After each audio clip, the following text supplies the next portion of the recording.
game one. It went back and forth, folks, and it came down to a couple bases loaded walks with 2 outs in the 5th inning. And Alabama, that proved to be the difference. Brisky, a complete game win, gave up just 5 hits. And Wells with the home run, that was big. Johnson set the table for the Crimson Tide, the early lead with a 2-run shot. Ole Miss tried their best as well to hang in there. Kyra Aycock, though, will get the start here in game 2 of the doubleheader. The senior has been absolutely sensational. How about 8-1 record-wise, an ERA, Missy, of under 1.5? Yeah, she's really been phenomenal out in the circle for Ole Miss. You're going to see her throw in the upper 60s. She's got all pitches, fastball, rise, drop, screw, change, and she's going to have to use all of them tonight to keep these Alabama hitters off the bases. Yeah, easier said than done. This Alabama lineup is lethal. Earlier today with 2 outs, they scored 4 runs. Vandegrift leads off. Brooke Wells was the story in game 1. 3 for 3 with a run scored. She had a home run, was terrific at first base as well, and she hit second in that lineup for head coach Patrick Murphy and the Crimson Tide. So we've set the stage. We're ready for some softball. Game 2, not only of today's doubleheader, but game 2 of the Southeastern Conference schedule for both these teams. You talked about Ole Miss trying their best to try to even this series and winning. Do they feel pressure even early in the conference season?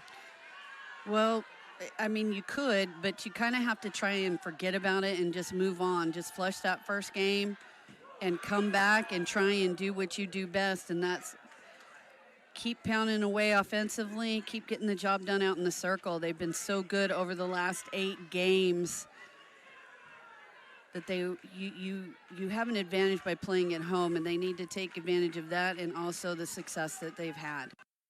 Yeah, especially when you got the defending national champs Texas waiting for you next weekend in Austin. There's a strike call. That'll even the count at 1-1 to Vandegrift. In case you missed the first game, Audrey, very dangerous leadoff hitter for Alabama, also celebrating a birthday today. I'm waiting for Missy to start singing too.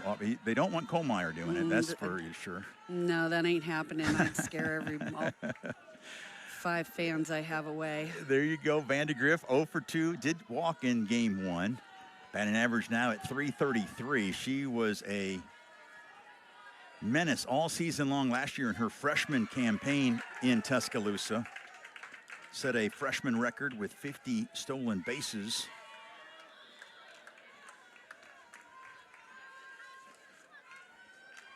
For Aycock to be successful tonight. And Vandegrift just gets a piece of it. What are you looking for? What, from your perspective, how does Aycock take care of these very dangerous Alabama bats? Well, she's got to work off of the plate a little bit, work inside and outside and up and down, use all of her pitches to try and keep Alabama off base. I mean, that's the key. And she's got to figure out how to stifle Brooke Wells. Yeah. Easier said than done. This is Brooke Wells, and by the way, she's on deck. She's hitting .500. This is the 21st game of the year for her, 21st start, and she's hitting .500. That's upstairs. Runs the count full 3-2. Vandegrift has walked 9 times, including in game 1 earlier today. Her on-base percentage, that's why it's .424.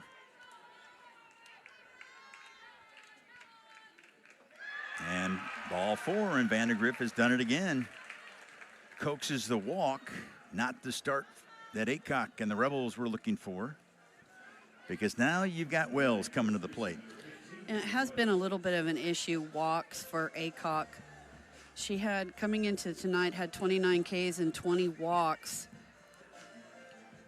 Not something you can allow to happen against an SEC opponent like Alabama. Wells 3 for 3 in game 1 with a walk. Doubled in the first, solo blast to lead off the third. That gave Alabama at that time a 3-2 lead. Walked and scored in the 5th. Actually scored the go-ahead run. And also got a base hit in the 6th. That's a wild pitch. Vandegrift now in scoring position with nobody out here in the top of the 1st. And I was just going to say, even without that wild pitch, Vandegrift is 8 for 10 in stolen bases this season. So she's a threat definitely to steal on the bases. Yeah, had 50 steals last year as a freshman. You can see why she was all SEC.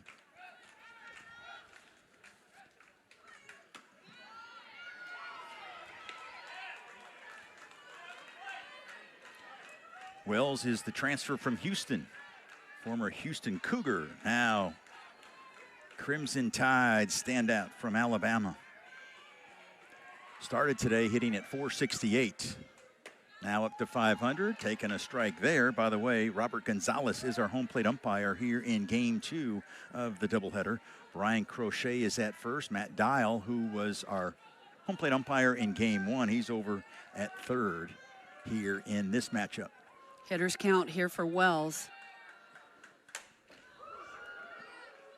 You know, that's one thing Wells I was impressed with. I mean, she can go to all fields, and she's got power everywhere as well. 3-2 the count. Got a chance to drive in another run. She's got 23 ribbies on the year. Well, there is an open base. There's ball 4, but it pops in and out of the glove of Connors. So that allows Vandegrift to go to third.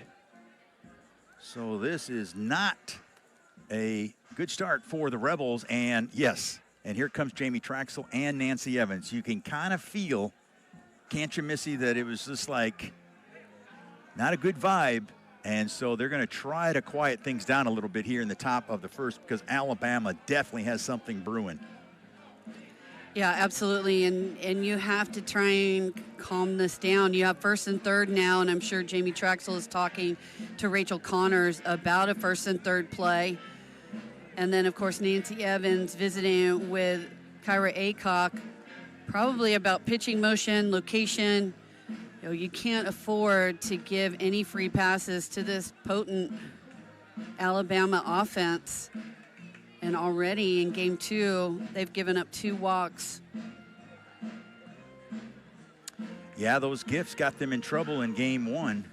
Well, it lost the game for them, honestly. It sure did. 2 bases loaded walks. 3 in the inning for Witten. And Boyer actually started with a walk to Vandegrift to start the inning. So, yeah, those free passes came back to haunt Ole Miss big time in Game 1. All right, here we go. Conversations are over. And here is Papillo. Alexis Papillo, a senior. Went 0 for 2 with a couple walks in Game 1 for the now 21-0 Crimson Tide.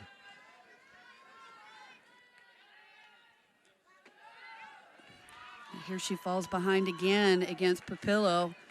Such a dangerous hitter, not one that you want to do that against. Leading in multiple offensive categories for Alabama. Oh, she gets hit by a pitch. And Alabama has not put a ball in play, but they've got the bases loaded, nobody out here in the top of the 1st. And the Rebels quickly in a danger zone, and Patrick Murphy is sensing it. The head coach, now in his 28th year in Tuscaloosa.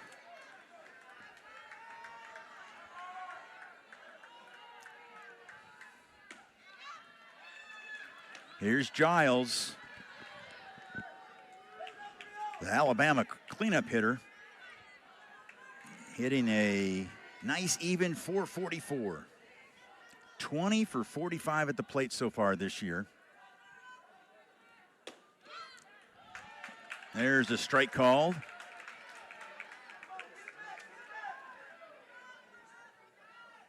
Giles 1 for 3 with a walk in Game 1. Also scored a run.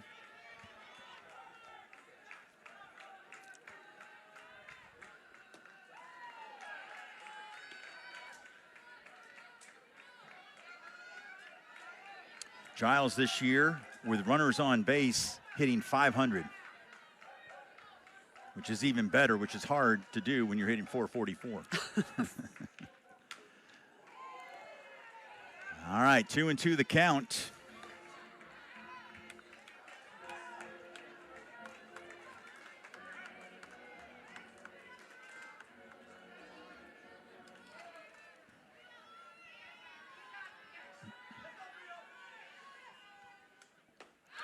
Swing and a miss, and Aycock strikes out Giles, and that is a significant strikeout for Kyra Aycock. And now Patrick Murphy, we talked about 28th season, looking for his 1,339 win in this game against just under 300 losses. Are you kidding me? Well, Just staggering numbers. 5-time SEC Coach of the Year. yeah, he's just done such a great job at Alabama, and his record shows it. And the talent that he gets in and year out, it's very rare that you don't see a successful Alabama team. Well, absolutely. It's like they're stuck in automatic. It's like every year you just expect it. Yeah, they are always pushing the envelope, and they've had a couple of seasons that haven't lived up to what your expectations would be, but they still, day in and day out, are a team that a lot of these schools don't want to face. Bases loaded with Roman at the plate. Anna was 1 for 3 in game 1. Bounced into 2 double plays, and the Rebels could use one right here. In fact, she bounced into a bases loaded double play to end the top of the first in game 1. Same scenario here, but she's got a 3-1 count. And there is strike 2 called. And so 3-2 the count to Roman. There you see Vandegrift at third. Wells is at second, and Papillo is at first. Ball 4. And Roman gets an RBI the easy way as Vandegrift scores. And Alabama takes the early lead. Well, a lot of that is plate discipline. A great job by Anna Roman to have that plate discipline and plate presence and be able to earn that walk and RBI. And with Abby Dukeshire coming to the plate. You've got Wells at third, Papillo at second, and Roman now at first. 3 walks and a hit batsman so far for Aycock here in the top of the first. Salen Hawkins is on deck. You just can't defend free passes, and the struggle has been real for Ole Miss today. And they came in with a top 25 in the country ERA of 2.33. Also ranked top 25 in WHIP. That's walks and hits per innings pitch. Been a different story here today. The one consistent plus for Ole Miss is that it was a clean game. In fact, both teams in game 1 did not commit an error. Rebel defense playing in. Trying to see if they can get a force at the plate. Dukeshire watches this one right down the pipe. 2-2. Already 32 pitches here in the top of the first for Aycock. 13th appearance of the year for Aycock, her 10th start. Back to Aycock, in and out of her glove. Only one play, and that's to first. And Dukeshire will get an RBI ground out. That could have been the double play that Ole Miss was looking for. Instead, Wells scores. Papillo at third, and now Roman at second. It would have been a tough play for Aycock to be able to rotate her body around and get the speedy Vandegrift at the plate. So it was a good job to be able to stay with that and get the out at first base. Dukeshire gets the RBI on the ground at her 7th of the season. And here's Hawkins, the junior.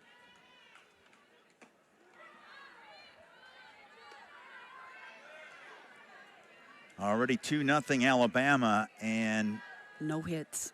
No hits. You took the words right out of my mouth. And they got 2 runners in scoring position.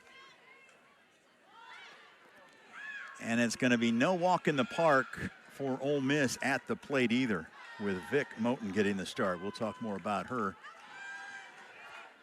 when we head to the bottom half of this frame.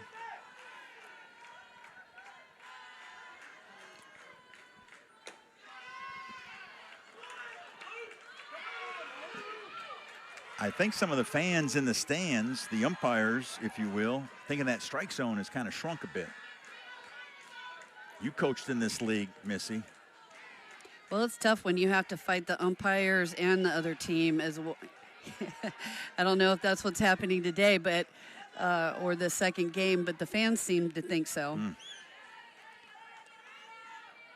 3-1 the count. Bama with 2 in scoring position. And there's ball 4 to Hawkins. That's 4 walks here in the top of the first for Aycock. She came in with 20 free passes in 48 2/3 innings.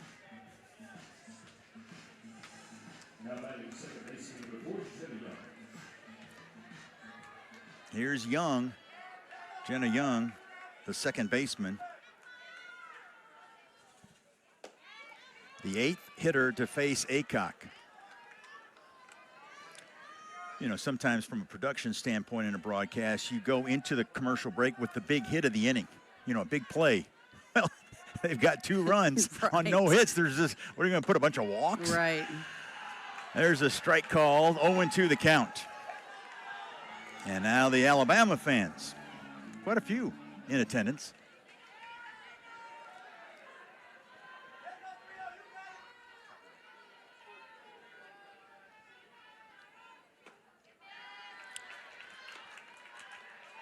Aycock thinking maybe Young might do some fishing. Good day to go fishing here in Oxford. Another very comfortable day. The calm before the storm. Yes, literally. Could be some severe stuff coming in tomorrow. 1-2 the count. And that'll even the count at 2-2. And you know, you wouldn't think that it would be nerves for Aycock. No. She's been in big-time situations, going to the World Series with Oklahoma State, and so just trying to find her groove. And now Young has worked the count full. Aycock already has 1 bases loaded walk to Roman.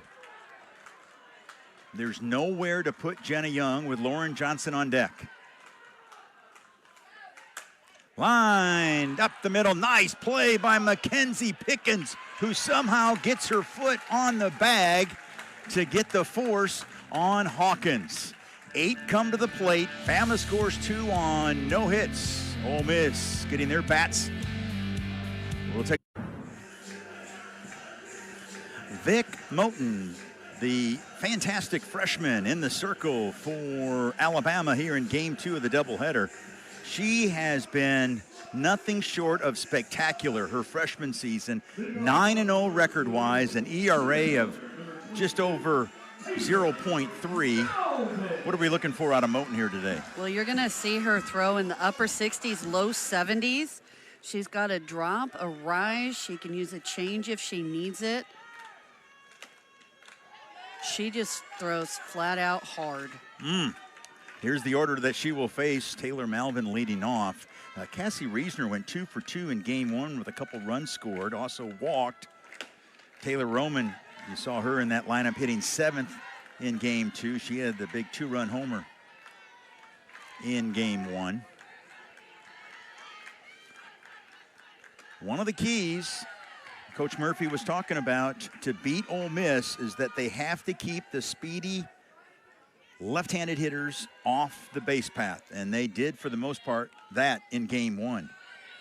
He did not want a lot of these Malvin's, Grisham's to get on base and set up the big Bombers. Malvin, did she commit? No, she did not. One of the keys in that 5-3 victory in game one of the doubleheader today. Swing and a miss, and Malvin strikes out. She falls behind Malvin, but just fights her way back and gets Malvin on a rise ball that she swings right underneath. Moten now with 53 strikeouts in 44 innings. Always nice when you have more than a strikeout to walk ratio. Here's Mackenzie Pickens. She has definitely solidified herself as one of the top players at her position. Coming in, hitting right at 350. 6 home runs, 24 runs batted in. In game one, Pickens went 1 for 3, so that average now at 348. Still, so it did not drop. She leads the SEC getting hit by pitches with 7, 11 walks. So that's why, yes, I mean, that's nothing wrong with it. I mean, that's highly respectable, 348 batting average, but her on-base percentage is right at 480. But back-to-back strikeouts for Moten, and she is dealing right off the bat for Alabama. Yeah, she is using that rise ball to set down the last 2 hitters for Ole Miss in Malvin and Pickens. Just not laying off that rise of Moten. This Alabama pitching staff came into today's doubleheader leading the NCAA in WHIP. 0.67, so right at 7/10. We're talking about walks and hits per inning. They lead the country. They're second in the nation in team ERA. 0.68, are you kidding me? Yeah. I mean, those are just eye-popping numbers. By the way, number 1 ranked Tennessee leads the country, in case you're wondering who Alabama is second to. They have an ERA. Talk about a pitching staff. How about Tennessee? 0.50. Yeah, it's just crazy. Percy Yamas at the plate. They kept her quiet in game one. And we talked about Brisky in the first game leading in strikeouts. Well, Moten wasn't very far behind her with 52, now 54 strikeouts.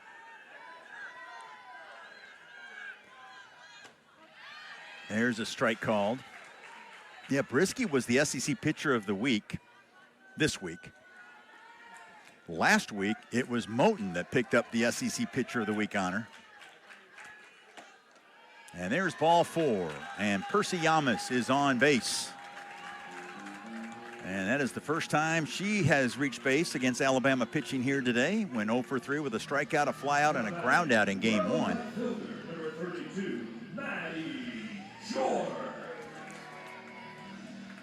And here's Maddie George. She can tie this thing up with 1 swing. Already has 8 home runs. Let's check that, 7 home runs.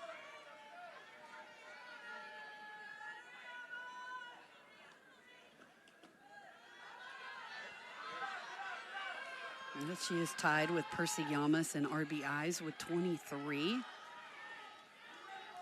Not bad for a 3-4 punch for Ole Miss. No, and Coach Traxel has said that Yamas has had a big influence on Maddie George. This one is skied just on our roof in the press box. Back in the fall, just with the demeanor of Percy Yamas. She's laid back, doesn't get too high, too low. And it's really been she's had a big influence, Coach Traxel was telling us, on Maddie George. Well, not only that, but similar successes. So why would you not lean on Percy Yamas? And Percy Yamas played so well her freshman year and is carrying it over to this year. And Maddie George having a similar type of year her freshman year. Yeah, George in the middle of a breakout freshman campaign. And she now will have a 3-2 count. Yamas will be off with the pitch with 2 outs.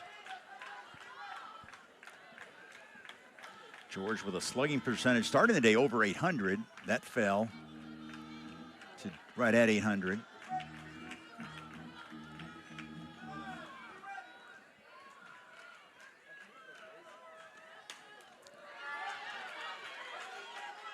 Her slugging percentage and on-base percentage lead the team. And her 7 home runs that we were talking about, that's 3rd in the SEC among all freshmen. Yamas off with the pitch. And there is ball for, no, I think it hit Maddie George, yes, the way, and that was right on the hand, and that's got to smart with, especially with Moten's velocity. Yeah, that ball gets away from, that rise ball gets away from Moten. Looks like it gets her on the top of the hand. There is no cushion, and there's a lot of bones. Let's hope for the best on that. You saw Morgan Claveman, the first base coach, first season under Jamie Traxel. And now we got a conversation. Got a couple of them in the circle. Man, that's what? There's 6 players, 2 coaches. Does that, I think that can be categorized as a summit. That's a lot. That's a lot in the circle. Here's Cassie Reisner, who was a thorn in Brisky's side in game 1. Went 2 for 2, scored 2 of the 3 runs for Ole Miss. She had 2 of the 5 hits against Brisky, who had the complete game 5-hitter. And so Reisner needs to come through here for the Rebels with 2 outs. She's from Alabama, so you know this might have a little extra. Juice is flowing. Of course, you're already jacked up because it's the SEC opener. Like Patrick Murphy, the Alabama head coach, told his team, whatever you did beforehand, they don't mean anything. This one's popped up. Will it stay in play? Giving chase is the first baseman, and in and out of Wells's glove. And so Reisner gets another life.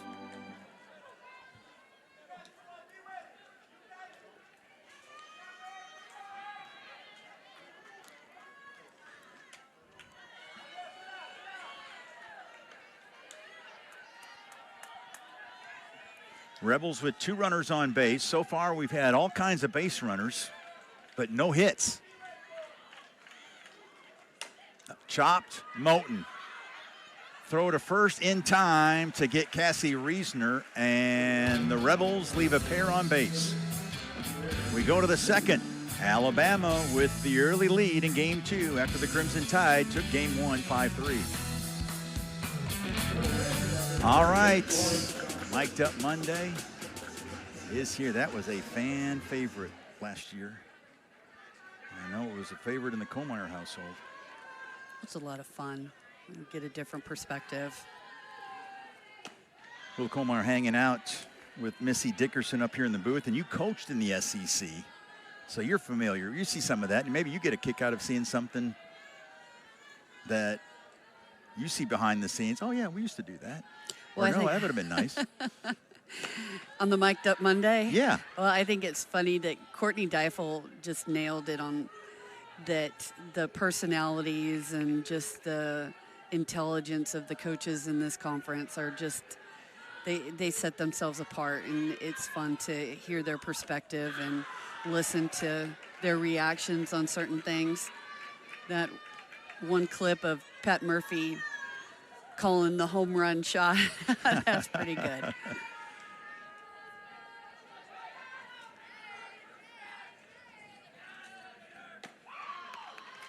Johnson leading things off. Lauren Johnson, the 9-1 and 2 hitters, facing Aycock, followed by Audrey Vandegrift and Brooke Wells.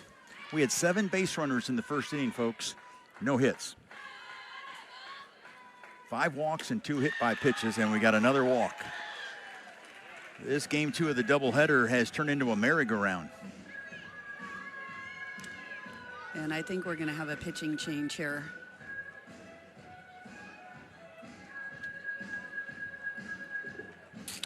I think so as well. It just was not Kyra Aycock's night, the former Cowgirl from Oklahoma State, who's had such a terrific start for Nancy Evans and her pitching staff. But her night is done. And that's what she's done. 1+ innings, 5 walks. She also hit a batter right now. No hits, but those 5 walks and a hit batsman got her in trouble. Time to step aside. We'll tell you who's replacing Kyra Aycock in the circle for Ole Miss here on the SEC Network. Jamie Traxel has gone for the 2nd straight game today with Lily Witten, the junior, out of the bullpen. She pitched 3 innings in the first game, gave up 1 run on 3 hits. She had 3 walks that got her in trouble. In fact, had 2 bases loaded walks in that 5th inning that gave Alabama the 5-3 cushion that they held on and won. What are you looking for out of Lily Witten? Well, she needs to tighten up on the walks, but you're going to see her throw in the mid-60s. She's really been a mainstay coming out of the bullpen for Jamie Traxel. Traxel talked about how she likes her to come in and potentially get the save, and she's got a curve, a rise, a screw, a change, a drop, and just hitting her corners, working all 4 quadrants, trying to keep Alabama hitters off the base paths with free passes.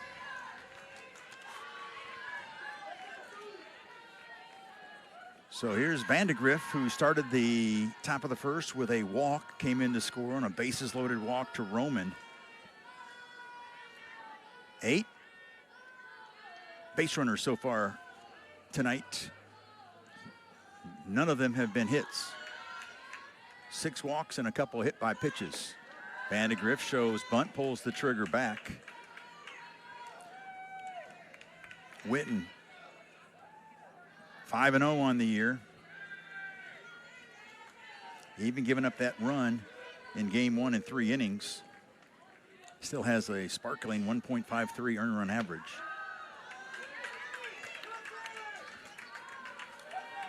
It's all about working ahead. If you work ahead, then you can mix in some different pitches to try and get these hitters to swing at some offerings that may be a little bit further off the plate or inside.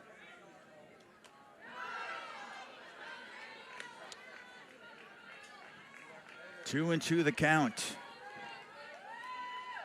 Lily Witten does have a really nice changeup. Mm-hmm. We saw that in a couple of broadcasts that we worked together.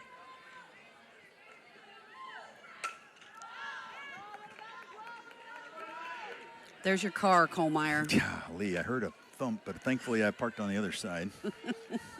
Uh-oh. Where is that? I think that's on the Alabama, the dugout. Yeah. It's right there on the cushion, right there, and right in front of the Alabama dugout on the first base side. Witten rolls that one. Connors stops it. I know you guys had some stuff. You guys had some fun in the dugout, right? Playing days back in the day at UCLA, and then all your head coaching spots. No. Oh, okay. Didn't know that we had fun winning, but we didn't do any of that around stuff. in the dugout. Yeah, no, we would have gotten in trouble for that. What about when you were the head coach, though? You were running the show. By the way, another walk for Ole Miss pitching. Vandegrift at first. Now Johnson at second. Nobody out for the dangerous Brooke Wells. I think things are a little bit more lax now with you see the coaches being interviewed and the kids behind goofing around. You got to keep it light. You got to keep it fun. Hard to play any sport, including softball, when you're tight. There's a smash up the middle.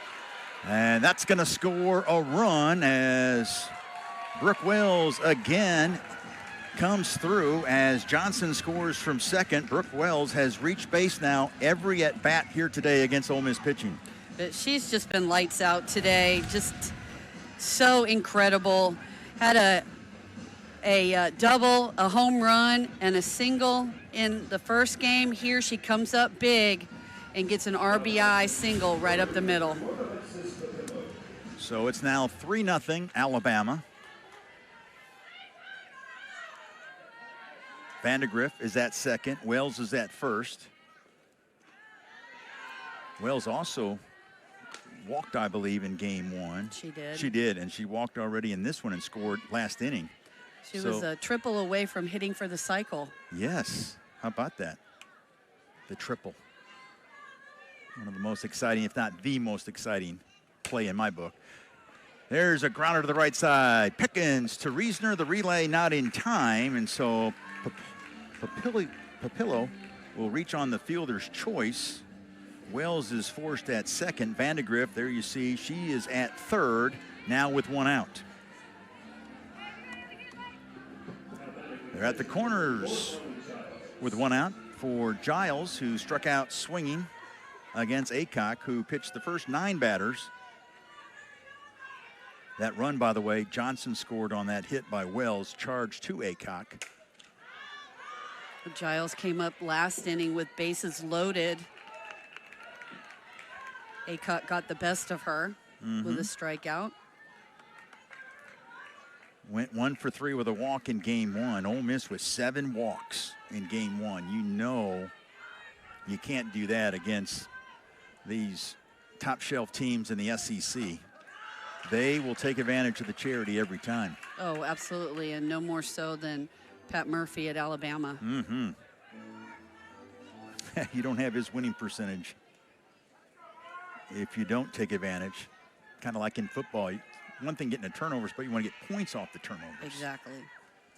Here's the 0-2 from Witten.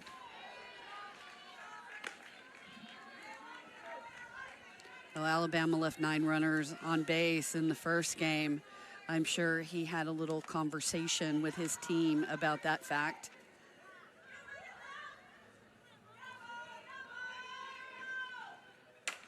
There's smash foul down the third base line. Giles had a pair of 2-hit performances against Florida State. Back on February 20th and 21st, scored twice in the first contest. In fact, she went 8 for 14 in that opening weekend at the Buzz Classic. 3 multi-hit performances and 8 runs scored. That'll get the season off to a great start.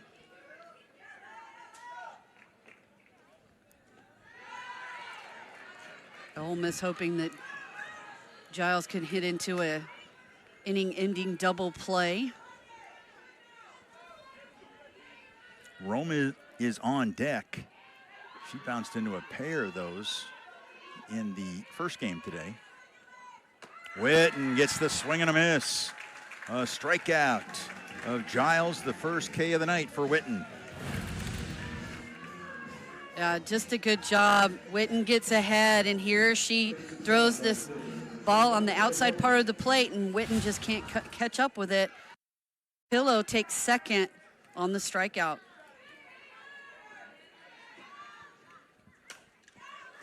So there's 2 in scoring position for Anna Roman, who's appeared in all 22 games, including 21 starts for Alabama this year.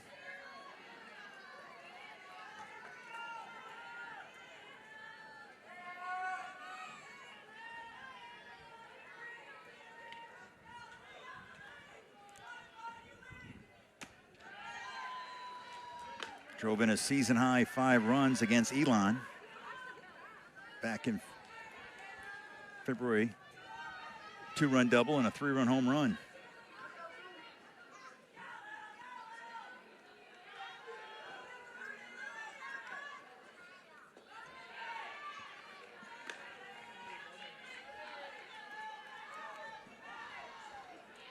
Good crowd on hand on a Friday night, first Friday of the SEC softball season. That'll even the count at 2-2 with 2 outs.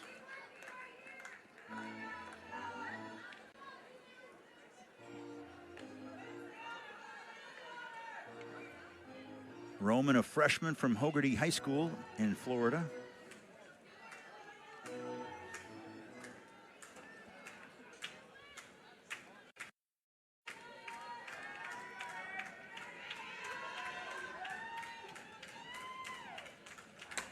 Fly ball, deep right field. This one's got a chance, and it is gone. Roman with the big time fly to deep right field. That easily went out of the ballpark. And it's now 6-0 Alabama. Yeah, Anna Roman had a tough first game, hitting into 2 double plays. Here she makes up for it, hitting this ball deep to right field for a 3-run home run. And just like that, the Crimson Tide have exploded here in the top of the second.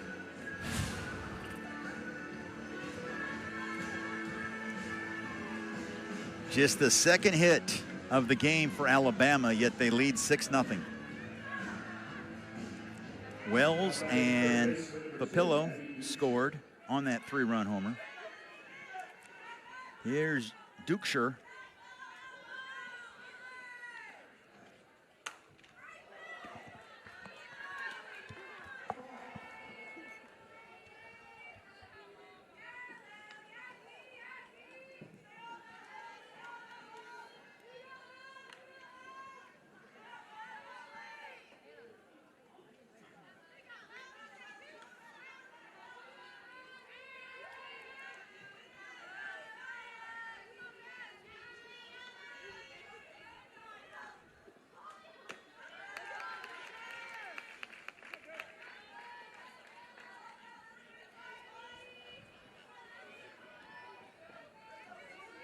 Emily Boyer is over in the Ole Miss bullpen getting loose.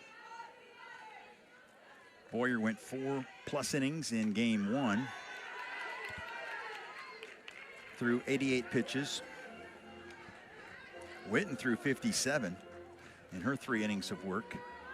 Ole Miss just trying to find the right combination to shut down Alabama at the plate.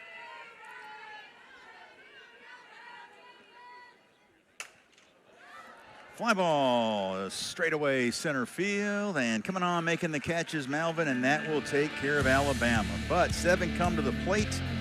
Wells an RBI single, but the big blow was a 3-run homer by Anna Roman, and it's all Alabama early on in game 2.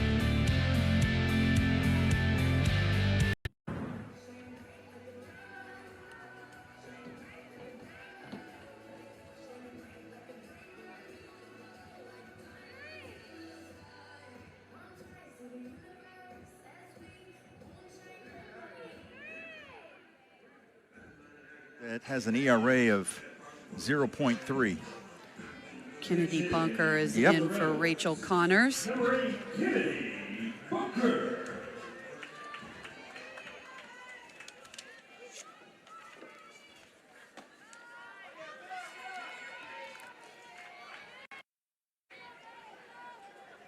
Bunker pinch hit for Connors in game 1. In fact, had a double, pinch hit double.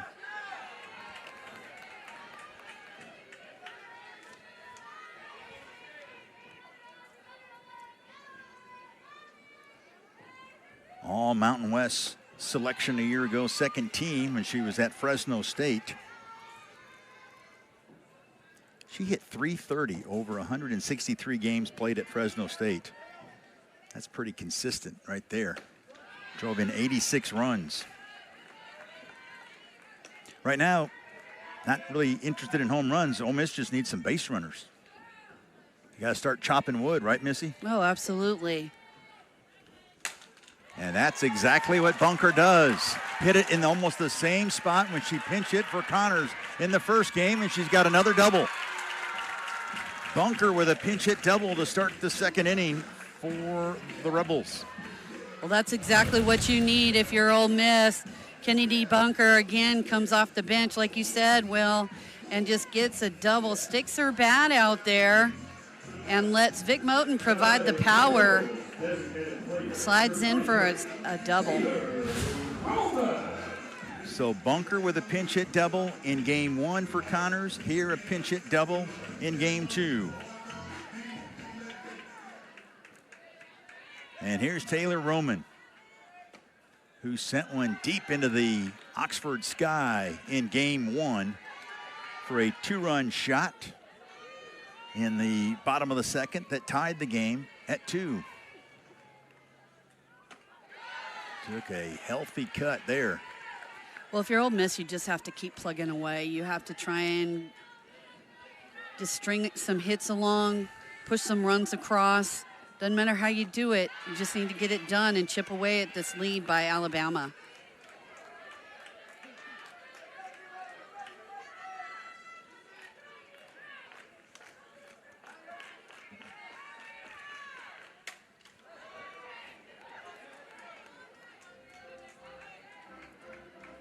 Second home run of the week for Taylor Roman. She launched a 3-run blast in a win over UT Martin on Tuesday. Well, she's really come on. That's why she's earned this starting spot in the lineup as the DH. Moten takes something off of it, and a swing and a miss by Roman for the first out on the third K for Moten. You're not going to see that change up very often. It's mostly heat, but here she pulls the string on Taylor Roman and gets the strikeout. Yeah, that was filthy. Especially Roman. She is geared up, looking for some of that heat. Here's Grace Thompson.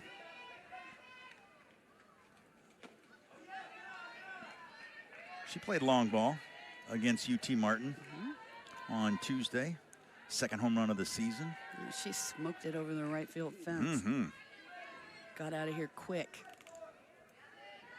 Went 0 for 2 with a sac fly, though, in game 1. That sac fly tied the game at 3. That was in the bottom of the 4th.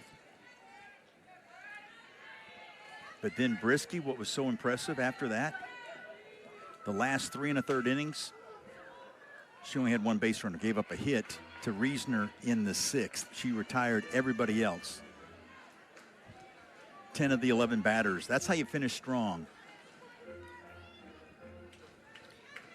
And Brisky with the complete game victory to stay undefeated, obviously, on the season. The team's 21-0. That was Captain Obvious out of Kohlmeyer on that comment, but We'll let you slide. okay, cut me a little slack. Yeah, that's right. Thompson chops this one foul. Applin is on deck. Taylor Malvin in the hole. Rebels so far tonight, 1 for 5 at the plate against Moten. And Moten working the inside part of the plate against Grace Thompson. She definitely works at her own pace. Yeah. Swing and a miss. Another strikeout for Moten. 2 straight. That's now 4 on the night. I think Moten's trying to challenge Brisky on the strikeout team lead. Here, the ball is low in the zone. Thompson just swings over the top of it. Moten coming into this matchup, 11th in the Southeastern Conference in strikeouts. 2nd in ERA. She's 3rd in the entire country with her earned run average, and it continues to shrink. And that's hard to do when you start the day with 0.32. You need perfection in order for that to keep on becoming smaller. Here's Applin falling behind 0-2.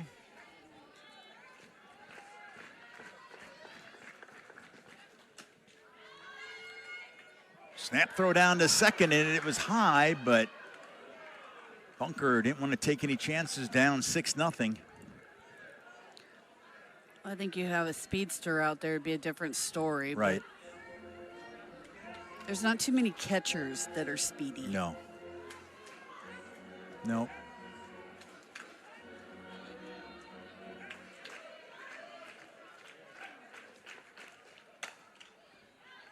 That one smash foul. There you see Bunker. She started this inning off with a pinch hit double. But then back-to-back Ks by Roman and Thompson.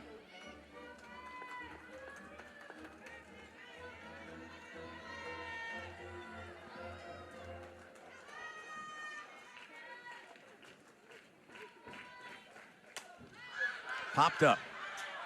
Calling for it is Giles, and that will take care of the Rebels. So they waste the leadoff double by Bunker. We've played 2, and it's all Crimson. Alabama starting tonight. It's game 2, 21-0. Not even close to being the best all-time start for Alabama. How about that 33-0 start back in 2019? That team made it all the way to the semifinals. Of course, 26-0 in the 12 national championship season for Patrick Murphy and company. That's really impressive, especially when you're having to face SEC opponents. Now, granted, you didn't have Texas and Oklahoma in there at that time, but you still have the Tennessee, the LSU, the Florida, the Georgia. It still was and has been for a long time, tough conference.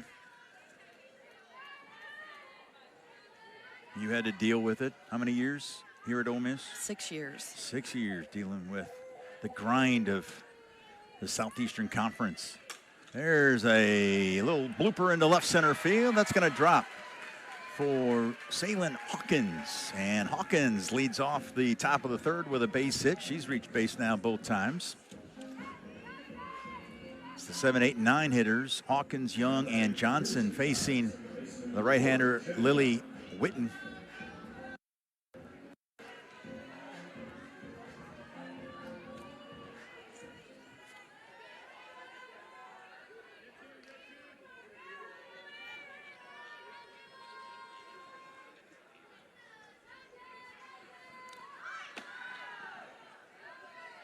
Ole Miss losing game 1 today against Alabama, trailing 6-0 in game 2. Some bit of good news for Ole Miss fans. The Rebel women's basketball team upset Vanderbilt tonight at the SEC tournament, 89-78. So Coach Yo and company advance. They will play the winner of the game that's about to start between the 11 seed, Alabama Crimson Tide, Coach Curry and company, against the 3rd seed, Texas. Texas is so good, and they're the 3 seed in the SEC tournament. There's a beautiful bunt laid down by Young, and Thompson just has to hold it. There was no play, and Jenna Young with a bunt single. Yeah, what a great bunt. Just right in a little bit of no man's land there. Grace Thompson makes a good effort, but just no chance to be able to get Jenna Young at first base. You think Kayla Bro taught her how to do that? Yeah, really. Kayla, of course, in case you missed the first game, we talked about not only was she a great player, but wow, I thought she was terrific as an analyst on the SEC network. Oh, yeah, she did a fantastic job. And a little bit surprising that, she gave that up, but sometimes coaching at your alma mater calls. Yeah. Tough to say no to the alma mater. Obviously a special. Coach Murphy called. She said yes. And what an asset to have her on the coaching staff. Bunt attempt by Lauren Johnson. She walked and scored to lead off the 2nd inning. Alabama scored 4 in that inning. Had 2 in the top of the 1st on no hits. Again showing bunt. That Ole Miss infield on the corners crashing in. Thompson at 3rd, Yamas at 1st. They had Reasoner on that play covering 3rd. Yeah, Pat Murphy playing a little bit of small ball here, trying to get runners in scoring position for the top of the order for Alabama.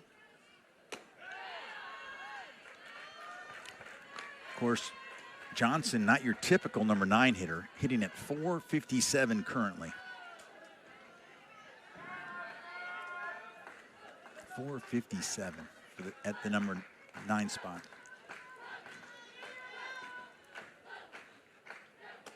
With home run power. Yeah, we saw that in game 1. 2-run homer. A junior outfielder. Wearing the number 88. There's a line drive, base hit into left field.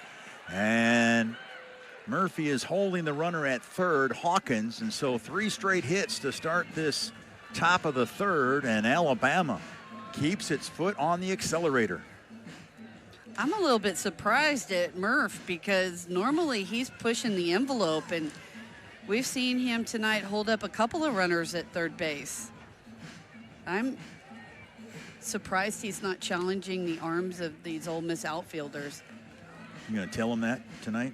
No. Okay. But then it doesn't surprise me also because you have the top of the lineup coming up. Yeah. Yeah, Ole Miss has to be careful. They don't want to dig too big of a hole. And then you start thinking about a run rule. There's a smash to third. Thompson to the plate. And that gets the force on Hawkins as Vandegrift reaches on the fielder's choice, so the bases are still loaded, but there's 1 out.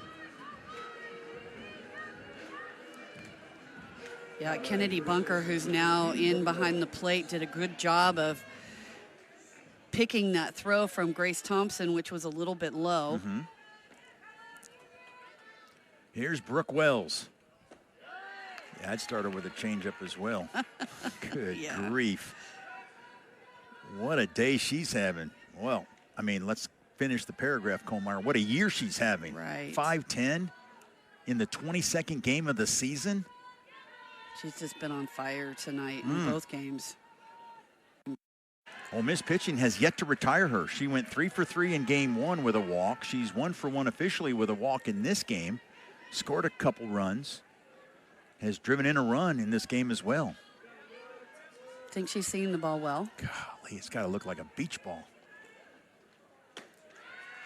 And what I've liked and have been impressed with is that even when you're in this kind of a groove, she's still patient. She's not chasing. Right.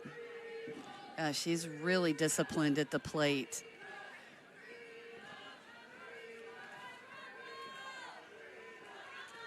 Three 3-0 the count to Wells. Taking all the way. That one, if we were in Atlanta, that was right down Peachtree. Wells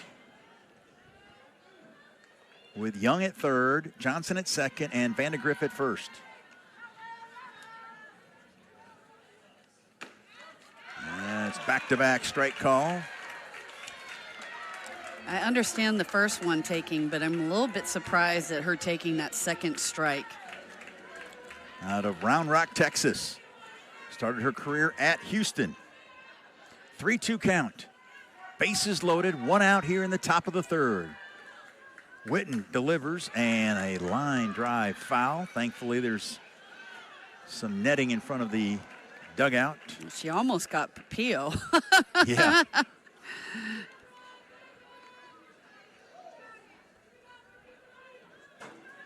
You see some of the Alabama players with some pink wristbands.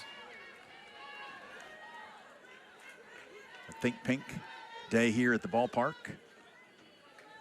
There's a drive into right field. Another base hit for Wells.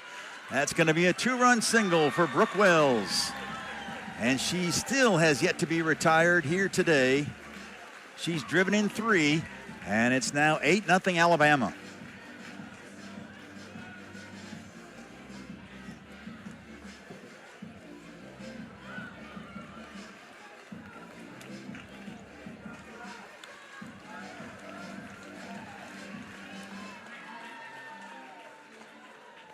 Still nobody out here in the top of the third inning.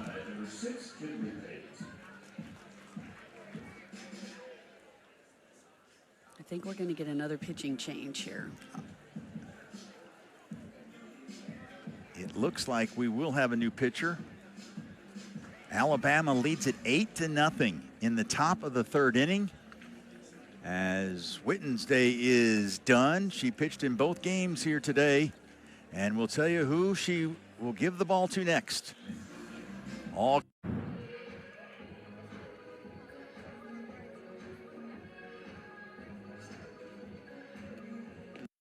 out of Columbus, Georgia. We saw her pitch against UT Martin earlier this week. And she puts the mask on and gets a crunch, fist bump from Coach Evans. 8-0. Look at Yamas trying to fire her up. Still down, down 8-0, but look at the eye contact with her teammates, trying to encourage the freshman. Yeah, she's a freshman. This is you don't get to get thrown in the fire any more than this as a freshman, and so she's got to try and stop the bleeding here. She's got 1 out, runners at first and third, and Pillow up.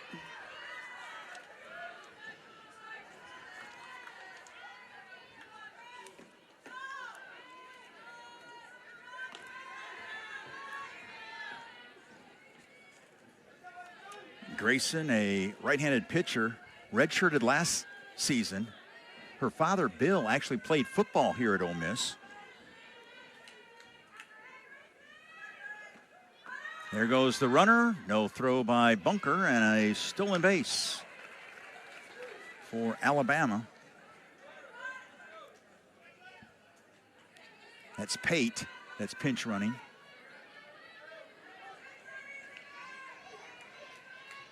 Second steal of the year for Pate. So 2 more runners in scoring position. Alabama, they have feasted on Ole Miss pitching here in game 2. 6 for 13 at the plate, plus 6 walks and a hit batsman. They have had base runners, all kinds of traffic throughout the first 2 1/3 innings of the second game of this doubleheader. There's a strike called. On the other side, Moten has been in his zone. Ole Miss with just 1 hit in 7 official at-bats.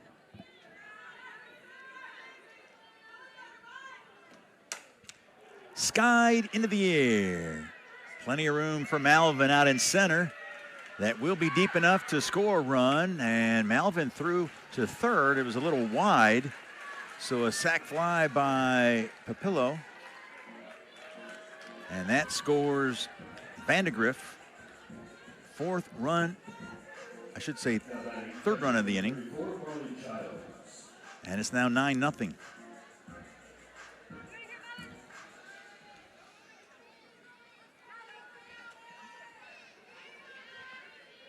So you got Pate at third with 2 outs, and Giles at the plate. Looking for a little bit of redemption. Yeah, 0 for 2 with a couple strikeouts swinging so far. 1 against Aycock, 1 against Witten.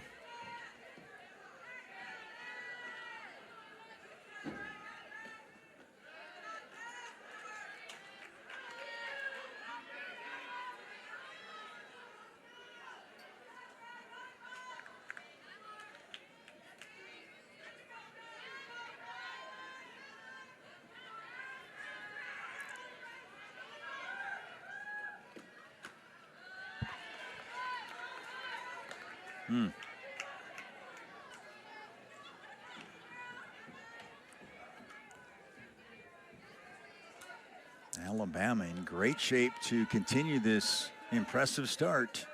Looking to go 22-0, and more importantly, to go 2-0 to start conference play.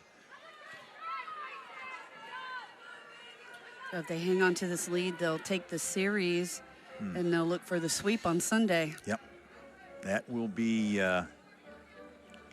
the message for Alabama. For Ole Miss, they came in with an 8-game winning streak, 18-5 on, 19-5 on the year. They've been hit by a stun gun here today. There's a roller to Thompson, and that will take care of the Crimson Tide. But they've added 3 more to their total, and they lead by 9 as we head to the bottom of the 3rd.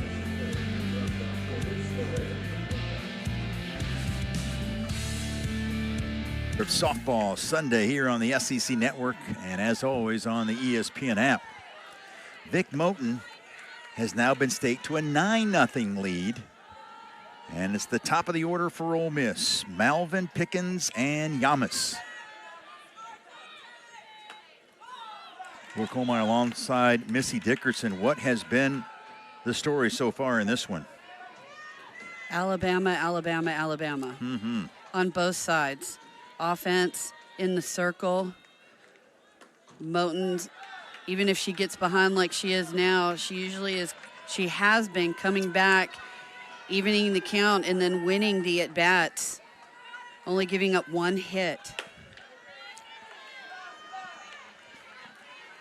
It's hard to believe this Alabama team was picked to finish 9th in the SEC. That shows you how difficult life in the Southeastern Conference is. Well, just about in any sport, but that definitely includes softball. There's a smash down the left field line by Taylor Malvin. And that gives something for the Ole Miss fans to cheer about. Oh, that was a great job of hitting by Taylor Malvin. She gets ahead in the count, and we knew that Vic Moten was going to come back. She does. And that last pitch just a little bit up in the zone, and Taylor Malvin smokes it out to left field. So here's Pickens. Struck out swinging back in the first against Moten.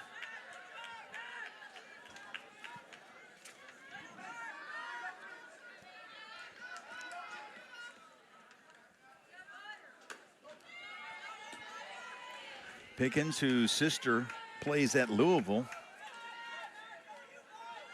This is called a teaser, Missy. Okay. We'll talk more about what her sister and Louisville have done recently in some headlines that we will get to. Mackenzie Pickens delivers. So back-to-back base hits to start the bottom of the third for Ole Miss. Yeah, good adjustments by the Ole Miss hitters. You know, Malvin and Pickens, who struck out their last time at bat, here getting singles off of Moten. Ole Miss has got something brewing. Runners at first and second, nobody out. Yamas at the plate. Big cut, a little bit behind it, but hey, she has shown that she can hit for power any field. And that wind is blowing out to left, so if she does decide to go oppo, she'll get a little help. Well, a lot of Yamas's hits have been to the opposite field. And that makes sense after the year she had last year. She's preseason All-SEC this year. So try to pitch away. She's like, okay, fine. Right. Pitch away. And I'll just go with the pitch. Yeah, she's so good at going with the pitch. There's a rip to right. It went off the glove of Young, and the Ole Miss Rebels are on the board as Malvin slides in safely. And Percy Yamas with a single. Pickens goes to third. This is exactly what Pat Murphy didn't want to see, is the speedy lefties getting on base, meaning Malvin, and then Percy Yamas and the big hitters for Ole Miss scoring them. Here we get a visit to the circle. That's Lance McMahon in his 4th season.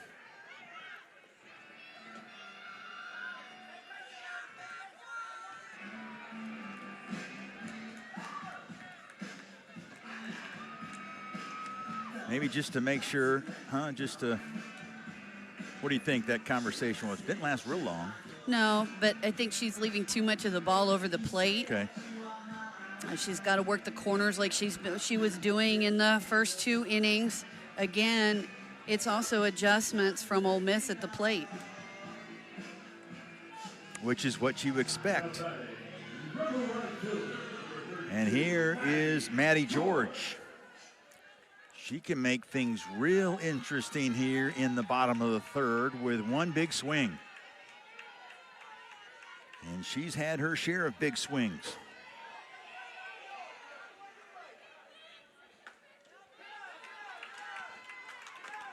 This is the 10th game of the year for Moten in the circle. She has started 9 of the 10. She went 3-0 on opening weekend. in 15 innings, had 19 strikeouts, and only gave up 2 runs.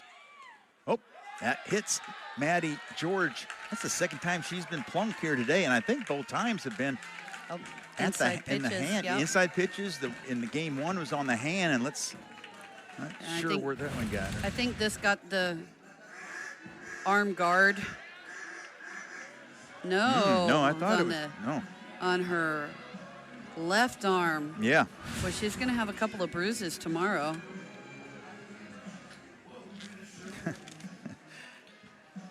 Morgan Claveman, first base coach, We're gonna have smiling at Maddie George. Maddie's like, you're not the one that got hit. Right. We're going to have some pinch runners here. Yep.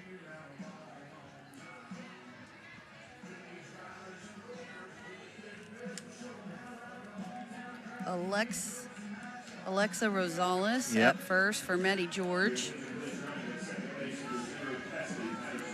She did that in game 1 and then replaced her out in right field. And then Cassidy Patterson at second base for Percy Yamas. All right, so Patterson now at second. Rosales at first, and here is Cassie Reisner. Had a huge game in game 1. She was the only Rebel with multiple hits. Went 2 for 2 with a walk. Scored 2 of the 3 runs. She had a big cut there. She was trying to make it a 4-run game with that swing. Rebels have got it set up beginning here, and this is a chopper to short. The flip to second for 1, and it's going to be an RBI fielder's choice for Reisner as Pickens scores, and it's 9-2. Well, this is exactly what Ole Miss needed to do, to plug away at that lead by Alabama, putting the ball in play, chip away. So here is Andy Bunker had a pinch hit double last inning to lead off that second inning, but then was stranded there at second. A couple strikeouts and a pop up to the catcher. Rebels finally getting to Moten, who was the D1 softball freshman of the week back on February 10th.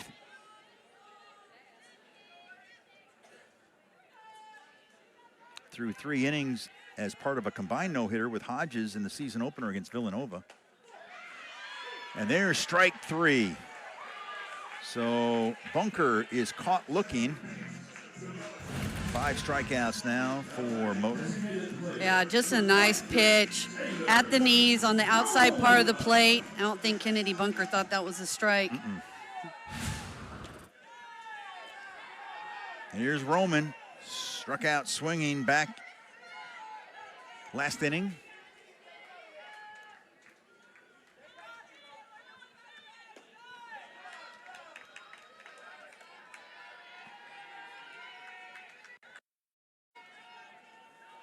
If she can reach, we'll see Grace Thompson coming to the plate.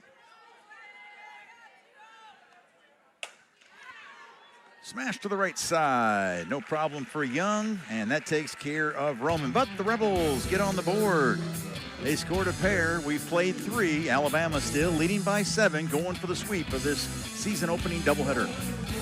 Has been dark for quite some time. Then I let in the light to help see more of the light inside of me. I needed more from my antidepressant, so my doctor added Caplyta, proven to provide greater relief from depression symptoms than an antidepressant alone, building on my progress without starting over. Weight gain and reported sexual side effects were not common.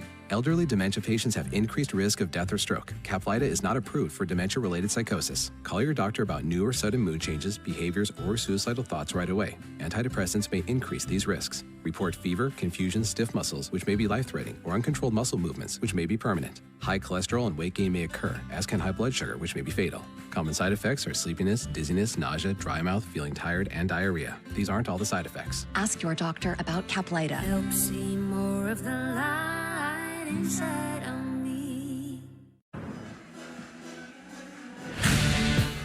Thursday at 6 Eastern, 5 Central, right here on the SEC Network and the ESPN app. Our next SEC Inside grants you an all-access pass to the women's basketball tournament. You'll get never-before-seen footage and sound from players and coaches. It's truly a behind-the-scenes look, which I absolutely love.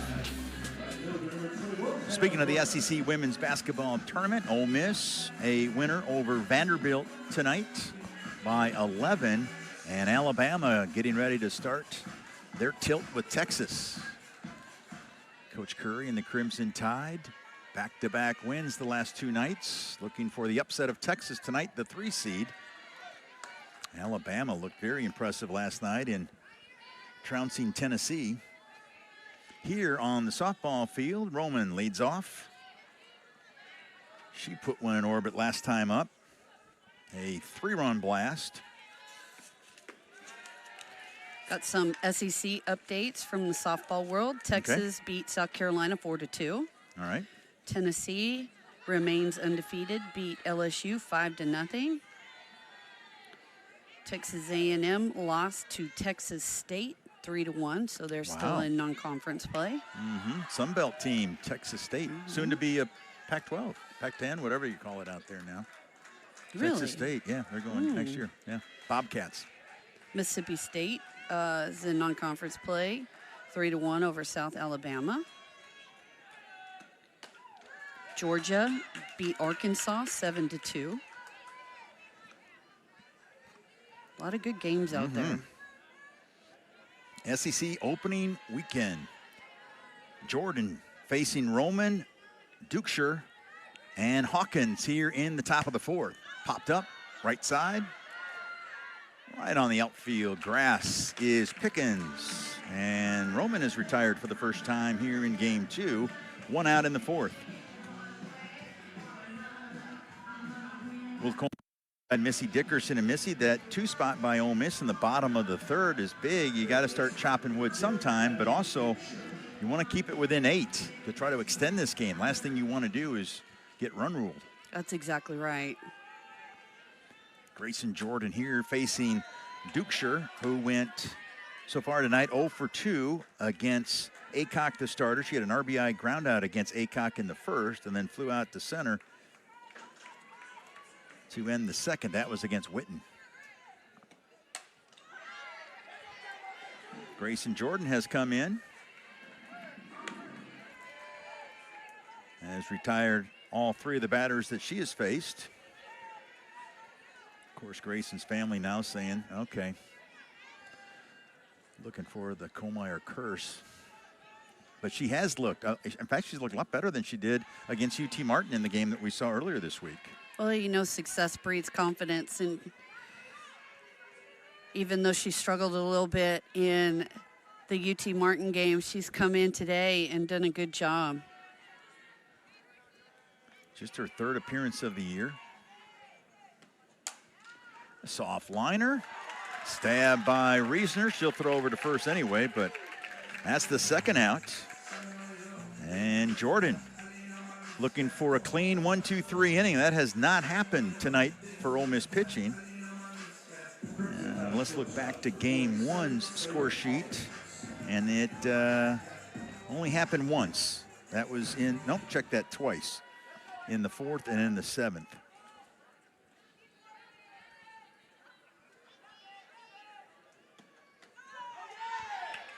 Strike call to Hawkins, who has reached base both times.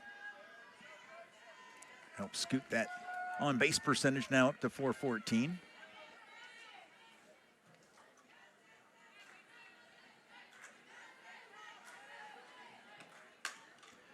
There's Grace Thompson.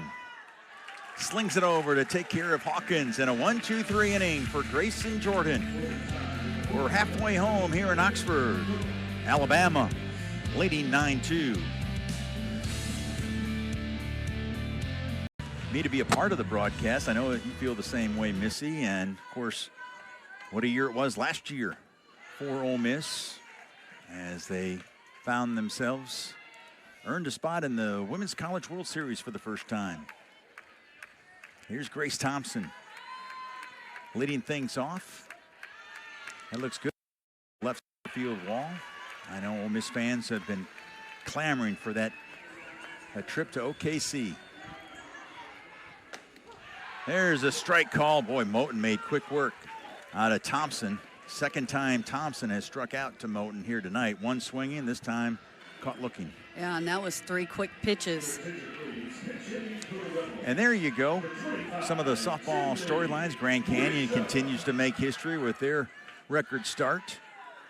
You also saw there at the bottom of the screen, of course, we've talked about Alabama remaining undefeated, but Louisville earns the series win against number 13 Stanford. First series win versus a ranked opponent for Louisville since 2019. And we talked about it earlier that Mackenzie Pickens' sister, Madison, is on that Louisville squad. Got a pinch hitter here, Tenley Grisham. Pinch hitting for Applin. Bounces one to the right side, and hustling down was Grisham, but Wells beats her to the bag for the second out.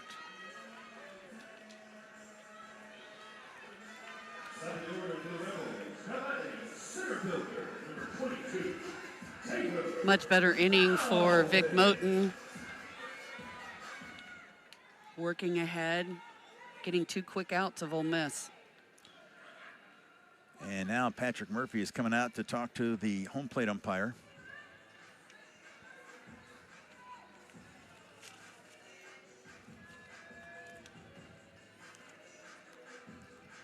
Did he say that we're going to have a new pitcher? I think he did say that, yeah, to Robert Gonzalez, our home plate umpire. And so the night is done for Moten, who goes 3 2/3 innings, and she will be in line if Alabama can hang on to win, pick up the win. We'll tell you who replaces Moten in the circle for Alabama when we come back. 2 outs, nobody on here in the bottom of the 4th in Oxford.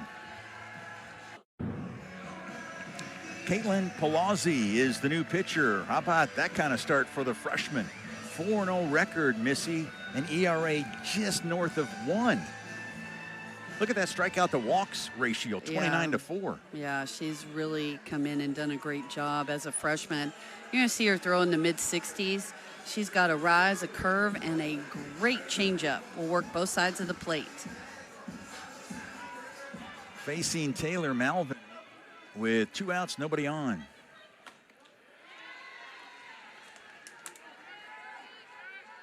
Moten goes 3 2/3.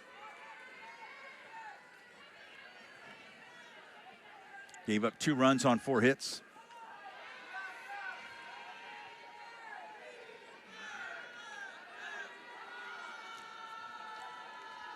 What do you think why they pulled Moten? I don't think it was pitch count, was it? Or just, there's a swing and a miss. Just get somebody else, get some I think probably just to reps. get somebody else, get some time in the circle in an SEC series. I mean, both pitchers are freshmen and Yeah. get some time. And not to mention that, you know, Caitlin Palazzi doesn't throw as hard, so it's a different look. There's a swing and a miss, and Palazzi comes in and gets the strikeout. 6th in the SEC strikeout to walk ratio, and she gets it done there to take care of Malvin. We've got 4 in the books, and it's all Alabama as the Crimson Tide looking for the. Now that we're in conference play, it's maybe time to start looking ahead and start building that postseason resume. And we talk about RPI a lot, Missy, the ratings percentage index, and this is what it all comes down to. You see the different percentages, the D1 win percentage, the strength of schedule, and then, of course, the opponent's strength of schedule. Right, and a lot of the SEC schedule is that strength of schedule, and so you're looking to play Power 4 schools that are in the top 25, and the more wins you can get against top 25 schools, the better it is for your postseason chances. Yeah, you're going to most likely every week get that opportunity. An absolute grind. We just had an illegal pitch called. Okay, against Grayson? Time, yes. Time issue. Home plate umpire, Robert Gonzalez pointed at his watch that she didn't get the pitch off in time. And there you see Jamie Traxel talking with Mr. Gonzalez. Grayson Jordan here in the top of the 5th. Her assignment is pretty simple. You don't want Alabama to score another run, because then you bring the mercy rule into effect, the run rule. 8 after 5. Young leads off. Boy, she had a beautiful bunt single last time up, came around to score. Johnson is on deck, and then the top of the order, and Vandegrift.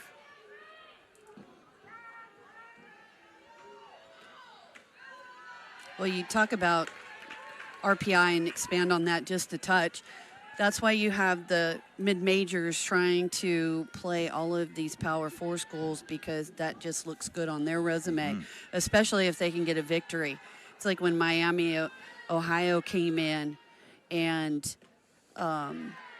played Ole Miss in February. It was a really good game. And if Miami could have taken that game, it would really have looked good on their resume. It's not a bad program up there. Yeah, they did. They made things a little nervous here for Ole Miss. There's the fly ball to left. No problem for Grisham, who is now playing left. Grisham, Grisham, Malvin, and Rosales out in the outfield from left to right. Ryan Starr now is in at third base, by the way, for Ole Miss. So here's Lauren Johnson. Walked and scored in the second. Got a base hit and scored in the third. Jordan has retired all 6 batters that she has faced so far. Nice bounce back performance tonight for Grayson Jordan. I know she still is out there and there's still some batters to face, but that's how you respond, especially as a freshman. Oh, absolutely. And a bright spot if you're Nancy Evans, pitching coach, and Jamie Traxel. There's a ground ball foul down the third base line.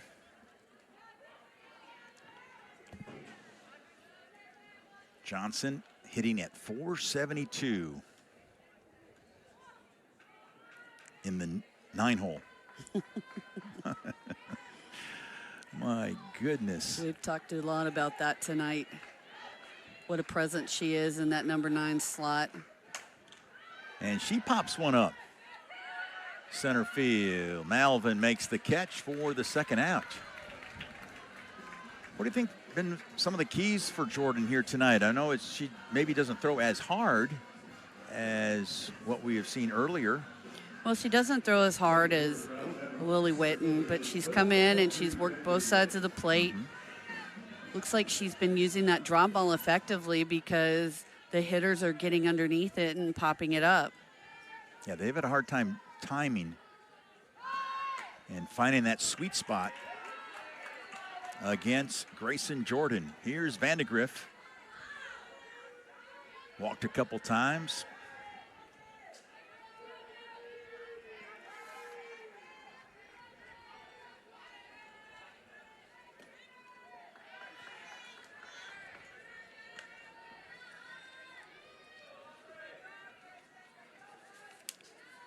Jordan wearing the number 82 from Brookstone High School in Columbus, Georgia. She pitched 1 inning against Mercer, 3 up, 3 down, then gave up 3 runs on 5 hits against UT Martin. This one's popped up. Long run and making the catch, did she? Ryan Starr. Hang on, yes she did. Ryan Starr, take a bow. What a catch. How about that for a Sports Center top 10? Yeah, absolutely. We've talked about her defensive prowess, but here, what a great job. Falling down, able to still make the catch. Ryan Starr is something else.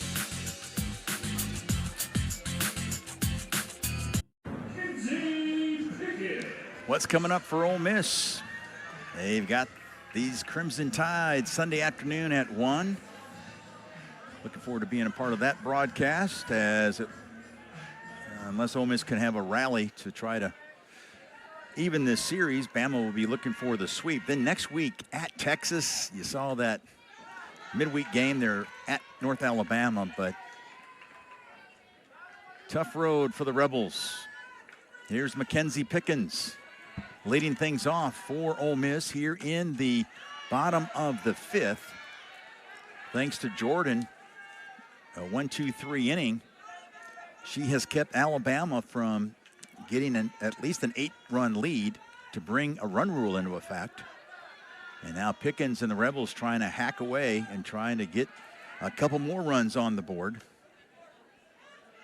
Tough against Alabama when you fall behind 9-0 after 2.5. That is a tall mountain to climb.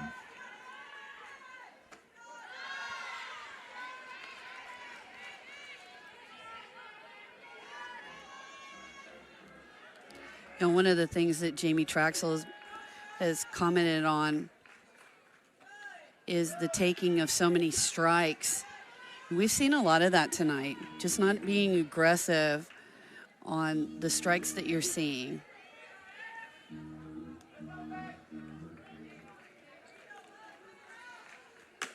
Swing and a miss.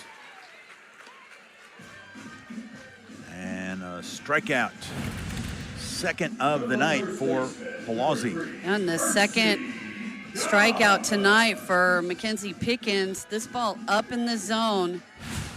She's mad at herself because that ball wasn't close to the strike zone. Here's Yamas, who went 0 for 3, did not reach base in game 1 against Brisky. Tonight, though, a walk in the first and then an RBI single in the third that plated the first run of the game for Ole Miss.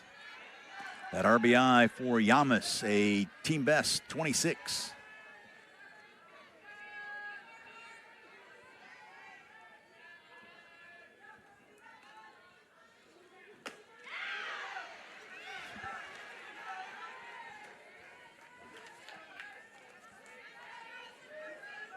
These freshman pitchers for Alabama have really stepped up big. So impressed with them. I mean, that's one thing. I mean, roster construction every year, and of course these days it's even more difficult, but it seems like a nice balance for Patrick Murphy with transfer portal, but then also bringing in some very talented freshmen. Yeah, absolutely. The key nowadays is getting them to stay. Yes.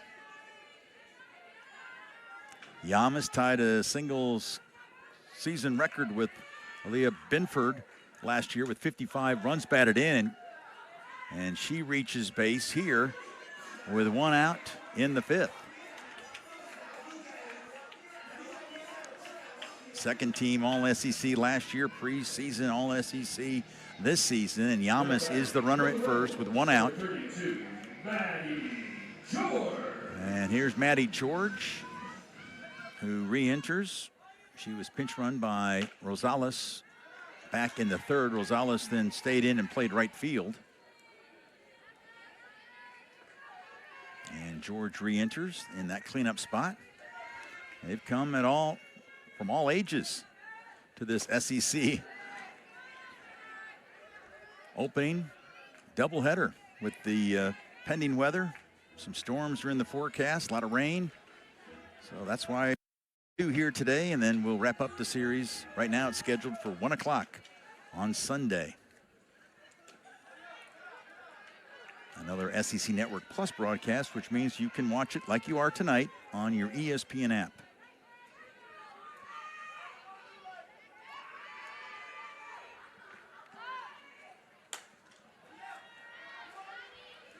What's impressed you the most out of Maddie George and what she's been able to do here so far during her freshman campaign? Well, she's so powerful, and she sees the ball well. She's able to spray all parts of the field. She's just so talented as a freshman. Got a bat on the ball there.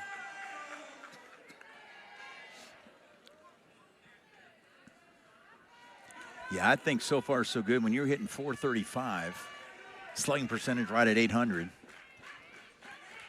and you're a true freshman. Yeah, she's come up big for Ole Miss so far this season, and like I said earlier, she's kind of following in Percy Yamas's footsteps with coming in as a freshman in that number 4 hole. It's a good 1-2 punch with Percy Yamas and Maddie George. You see her battle here and stay alive. And that's what good hitters do. You foul it off until you can get something that you can drive.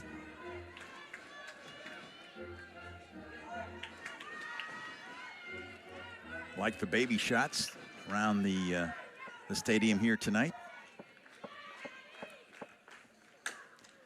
Chop foul. Boy, that had some sauce on it, didn't it? Oh, All of a sudden it hit and then just almost took like a right turn.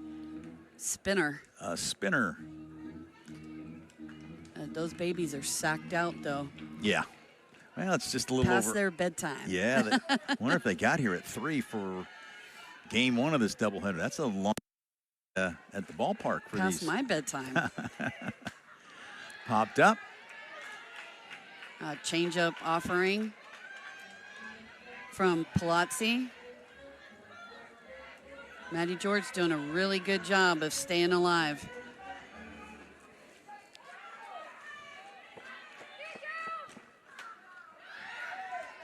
Yeah, Palazzi is having a hard time getting George out. What a start, though, to her career, Palazzi. 4-0 ERA now. Started at 1.08. It's at 1.06 right now, which is among the SEC leaders. About 9th in the Southeastern Conference. And that walk, very rare. She has 2 strikeouts and a walk tonight, so that gives her 31 strikeouts and 5 walks. That is a really good strikeout to walks ratio. 2-2 the count with 1 out to Maddie George. And again, fouling it off. How about this at bat? You're down 9-2. The true freshman, though, battling. This will be the 13th pitch of the at bat. 13 pitches. And I'm sure she's seen everything that Palazzi has to offer. Who's going to win it? Alabama, the fans, the team, the coaches, they thought that was strike 3. What a battle we're having here. Palazzi and George. And George wins. By far the best battle at the plate of the day.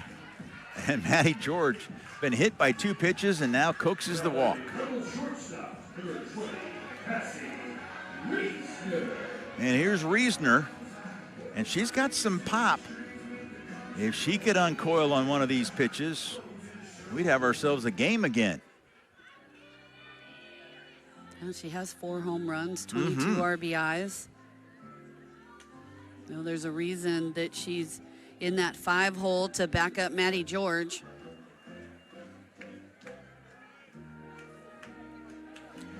This Ole Miss team absorbed so many key losses from last year's World Series team. Benford, of course, what a year she had. First pitch out of the strike zone. She graduated. Jaden Poland graduated. Lexi Brady graduated. Blair Butte graduated. Chenio went to Oklahoma. There's a swing and a miss. Angelina De Leon graduated. Yep. Lopez came on strong, pitching 13-5, ended up with the record last year. She graduated. Those are some key losses. And there's a soft liner right to the shortstop. Hawkins, the throw over to first is in time to double up Maddie George. And that will take care of the Rebels here in the 5th. How about that defensive play by the Crimson Tide? Yeah, great job by Alabama. Soft liner to Salem Hawkins and over to first base, Brooke Wells. They are going to challenge this, Ole Miss is, so we'll see what happens.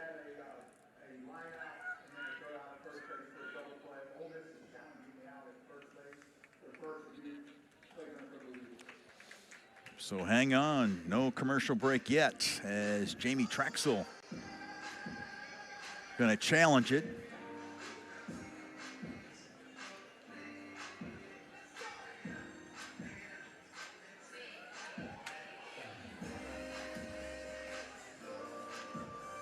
We'll wait on the decision from our friends at the SEC office in Birmingham. has not been the day that Jamie Traxel had envisioned. Here's the replay. See Maddie George diving back. Did Wells get the scoop in time? Oh, it was a great job by Wells to pick that ball.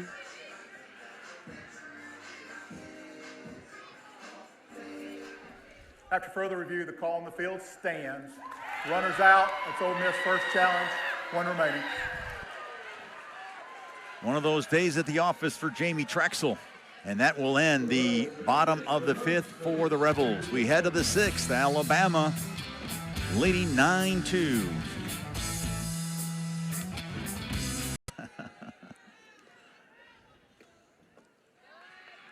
I tell you what, Dad's coming through on that. He's been holding and trying to. That gentleman with the hat, there you go. Drink a beer and hold the baby. Yeah, a little double duty here. Yep. Grayson Jordan in, facing Brooke Wells. And Grayson Jordan's going to try to do something that her teammates have not been able to do tonight, and that is retire Brooke Wells. What a monster day here at the ballpark for Brooke Wells. And guess what? 3 guesses, first 2 don't count. Wells reaches again, yet another base hit. She was batting .519 before that at bat. It's just insane what she's been able to do today. That's just staggering. I'd smile too. Yeah, I'd be smiling all day, 24/7. That's extraordinary to be hitting like that and having this kind of day. If she doesn't get considered for player of the week, I don't know. That's right. Alabama's had the last 2 pitchers of the week in Moten and Brisky, and their ball was squirted away a bit from bunker, and by the time she threw it down, the runner Wells was safe at second.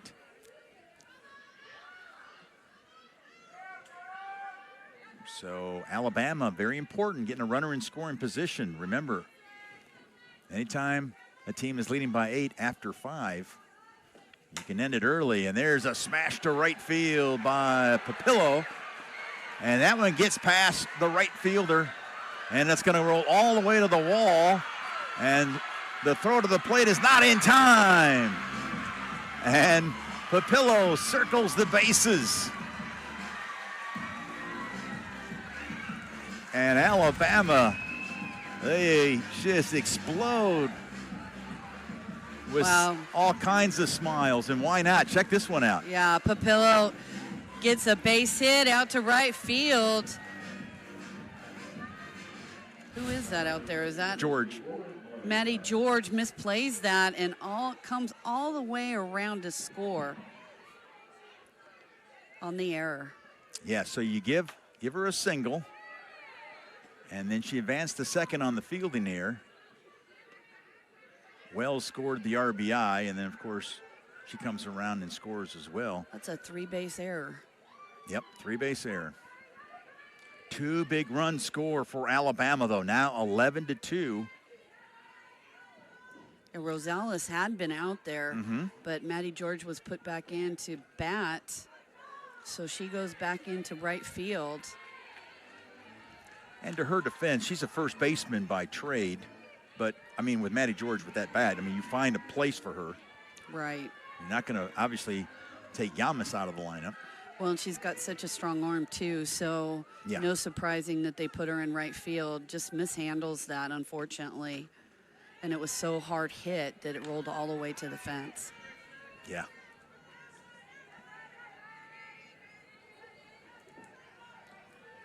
Here's Giles, who is looking for her first hit of game 2 of this doubleheader. Roman is on deck. There's a base hit past the diving Reisner. And Giles now 1 for 4 in game 2. Well, and honestly, this is the second time through the lineup for Grayson Jordan And she did a really good job. But now Alabama, second time through the lineups, making adjustments, putting the ball in play, getting base hits. It's 3 base hits in a row.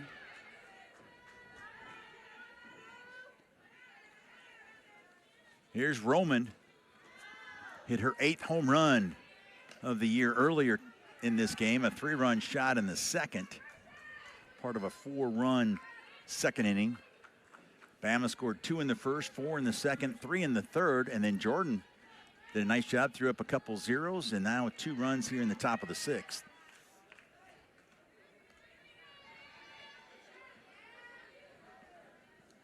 Roman also had a bases-loaded walk in the first.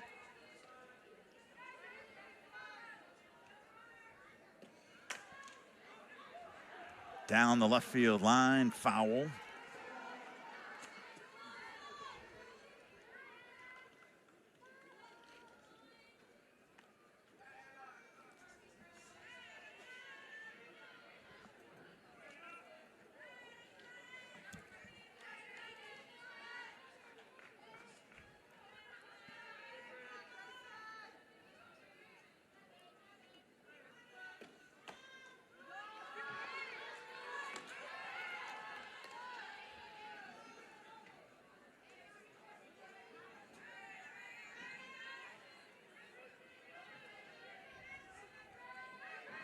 The 3 hits against Jordan tonight have all been in this inning. Oh, yeah, she had been doing a great job. Set Alabama down 1-2-3 in the last 2 innings. And you can't ask any more than that. Here, struggling, like you said, with the 3 base hits.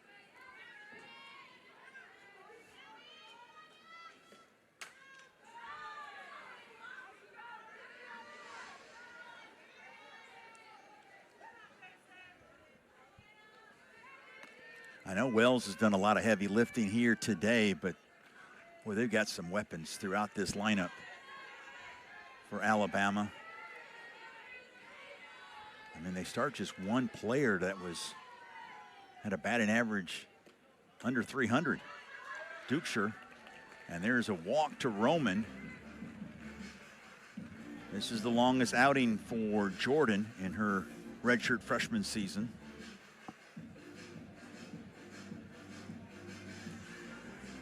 And Jamie Traxel will be making change. There has been some activity in the Ole Miss bullpen, and yes, we've got a new pitcher coming in for Traxel and the Rebels, as Grayson Jordan pitched really well the first couple innings, and then Alabama has been able to adjust, and there you see the line on Grayson Jordan as she leaves after 2 2/3 innings, and the runners, Giles at second and Roman at first, are her responsibility. We'll tell you who the new Rebel pitcher is when we come back. Alabama in great shape, going for the sweep here today in the season opening day for both these teams. Peyton Kennedy is in, making her 3rd appearance of the year. You see her numbers. Walks have been an issue so far, 6 in 6 innings. What do you look for when you see Peyton Kennedy, Missy, in the circle? Well, she throws also in the mid-60s. She's got a curve, a rise, a screw, a change, and a drop. And again, her job is to come in and keep these Alabama hitters off balance. She comes in with runners at first and second and nobody out. A tough situation for Peyton Kennedy. A freshman from San Clemente, California. Went to Santa Margarita Catholic High School. Pitched 4 2/3 innings in her Rebel debut on February 12th against McNeese.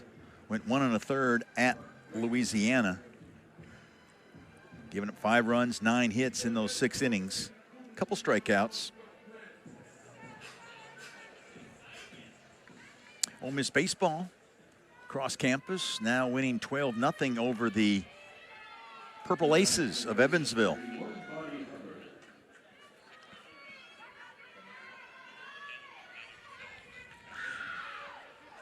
Daniel Pacello with 2 home runs, 6 RBIs. Kind of a Missy Dickerson night at the plate. Here's Dukeshire. Check that. Hubbard.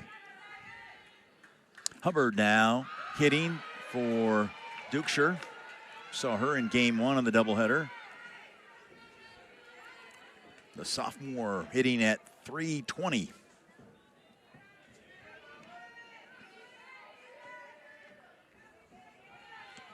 Kennedy, by the way, took the loss in that outing at Louisiana. There's a line drive snagged by Pickens. The snap throw to second is in time to double up.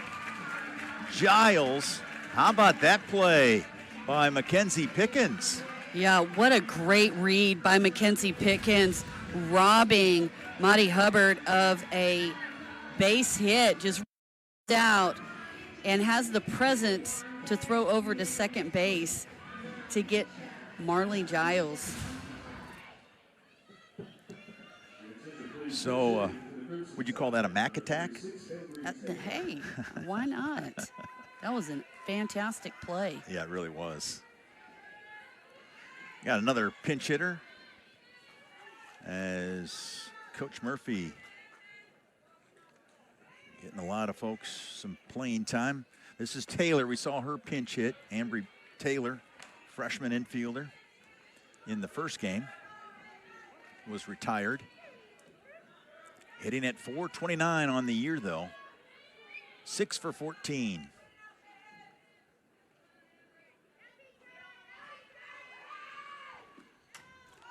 Two of her 6 hits have been home runs. 2 others have been doubles. So 4 of her 6 hits have been for extra bases.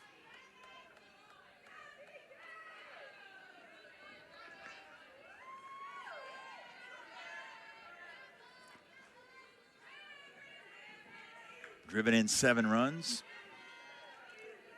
After Giles got doubled up, only 1 base runner. That's Roman at first. Ole Miss in the bottom of the 6th, and this is important now that they're trailing by 9. Bunker, Taylor Roman, and Thompson, the scheduled hitters. 6, 7, and 8. And if any of those reach base, Grisham will come to the plate. That's what's scheduled. Here's the 1-2 from Kennedy upstairs. Kennedy, one of these freshman pitchers.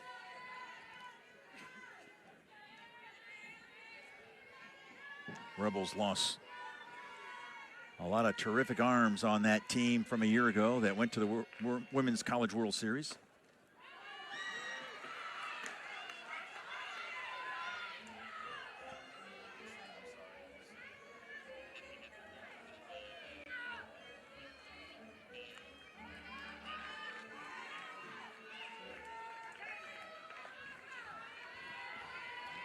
Here's the 3-2 to Taylor. Fly ball, left field. And goodbye, softball. Another home run for the Alabama Crimson Tide. This time it's Taylor, her 3rd home run of the season.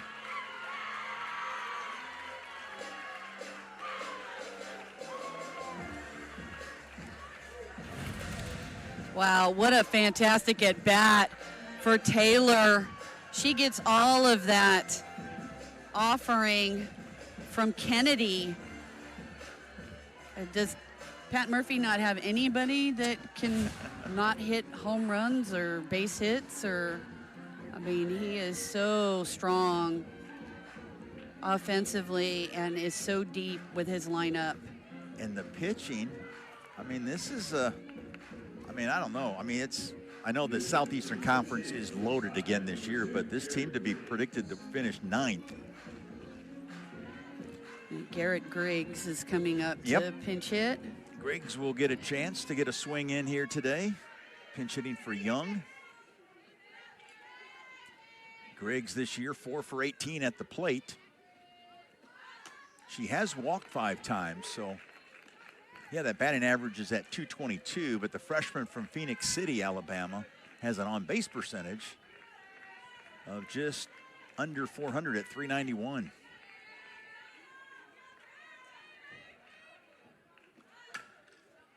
Speaking of .400, that's what Alabama is hitting in game 2 of this doubleheader, 10 for 25.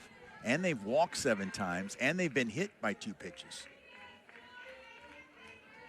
Yeah, Ole Miss has definitely been struggling in the circle in this game. Kyra Aycock only lasted an inning. Lily Witten an inning and a third.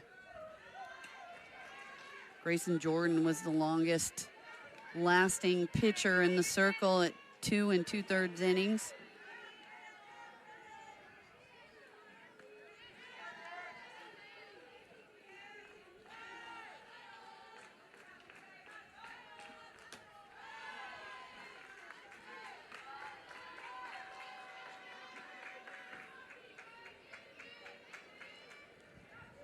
After an extremely competitive game one where Alabama edged Ole Miss 5-3, it's been all Crimson Tide in this one.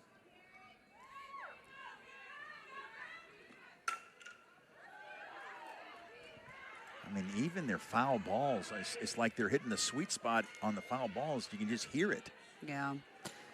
You know, in Ole Miss pitchers, they get ahead, and then it's almost like they try too hard to, and they're not close in their offerings once they get ahead. That one is sprayed foul down the line. And we'll do it again to Garrett Griggs.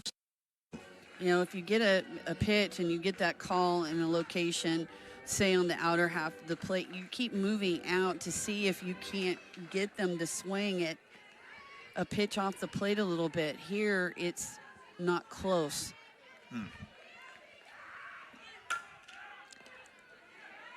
Thompson, I should say Ryan Starr, fires one over to take care of Griggs, and that will take care of Alabama. But the Crimson Tide score 4, 2 of them on this swing by Taylor. Taylor getting in on the action with a home run, a 2-run jack to left field. Alabama 13, Ole Miss 2.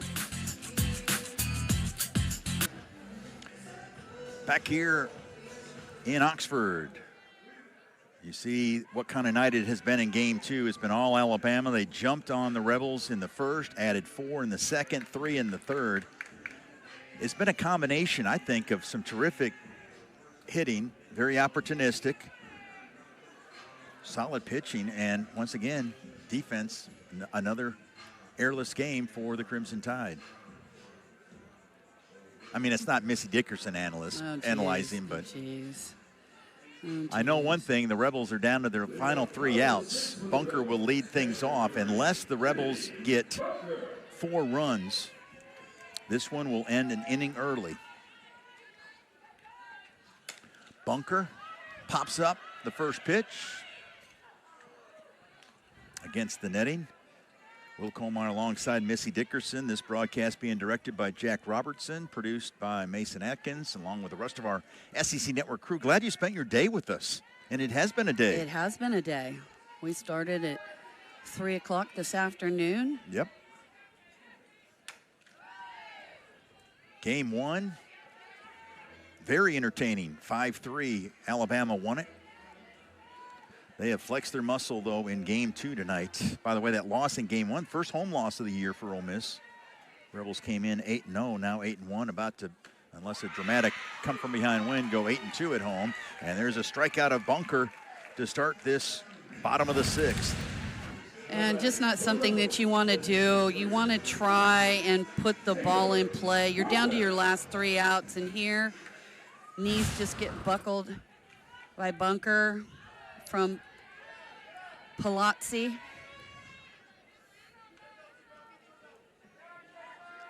And here's Roman.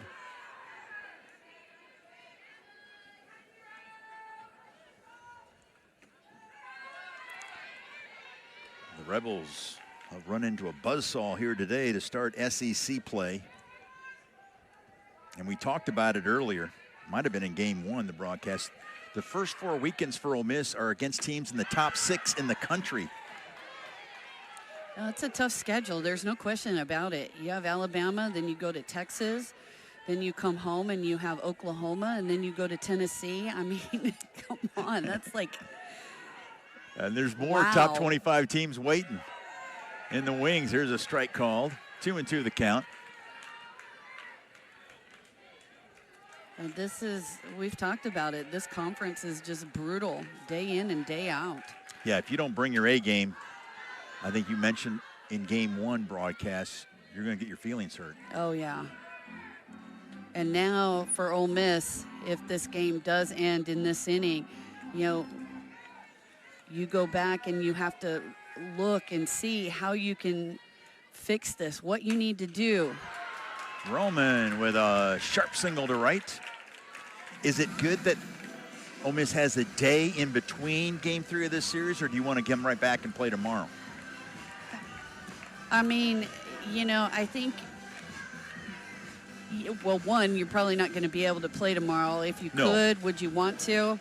That's what I'm saying. Yeah, I don't know. I mean, I'm not a fan of double headers anymore, and I know that Jamie Traxel isn't. And, when you lose the first game, you want to be able to evaluate and, fine-tune and figure out what you could have done differently. Now you have 2 potential losses, and you really need to figure out how to put more balls in play, be more offensive, how to not limit walks out in the circle if you're the pitchers. I mean, there's a lot of work to do between now and Sunday, so it gives Ole Miss time to be able to figure those things out. Izzy Rediger now pinch running for Roman, and now pinch hitting is Emily Boyer. She had some eye-popping numbers. I mean, incredible hitting numbers besides pitching last year and in her career. At West Texas A&M, 6'1" junior from Harrisburg, South Dakota, with a 2-0 count.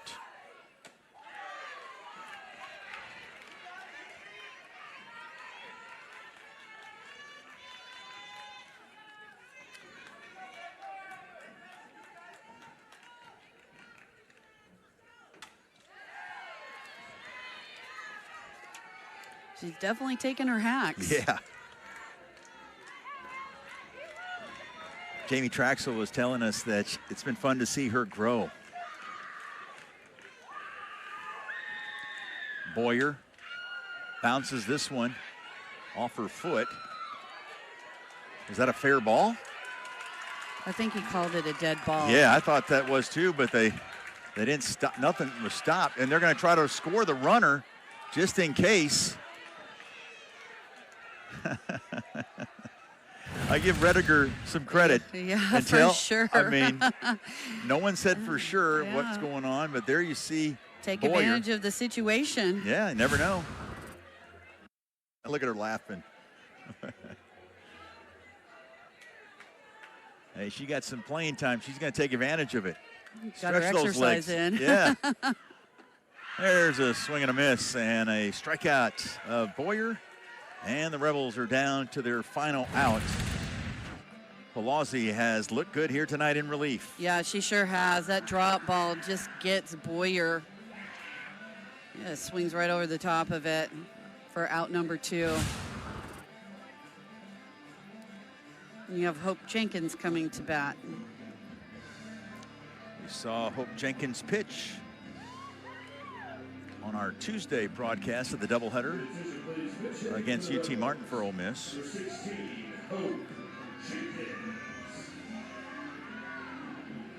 And Jenkins, a senior from Folsom, California, transfer from UConn.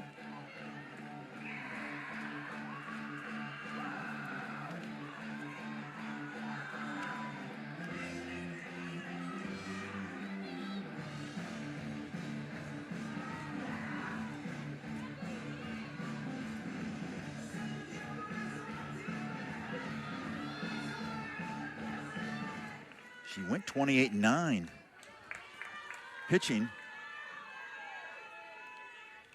at UConn. There's a strike called.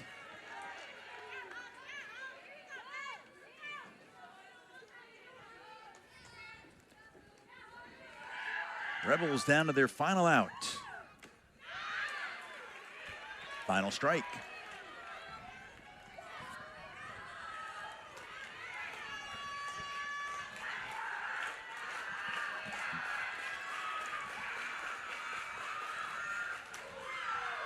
Jenkins stays alive.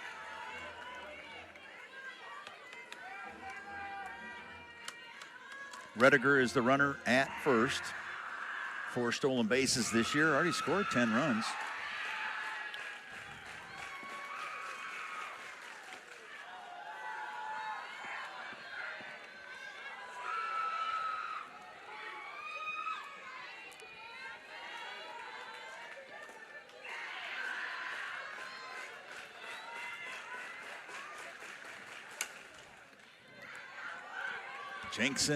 Jenkins hanging tough. Bounced that one past Jamie Traxel down at third.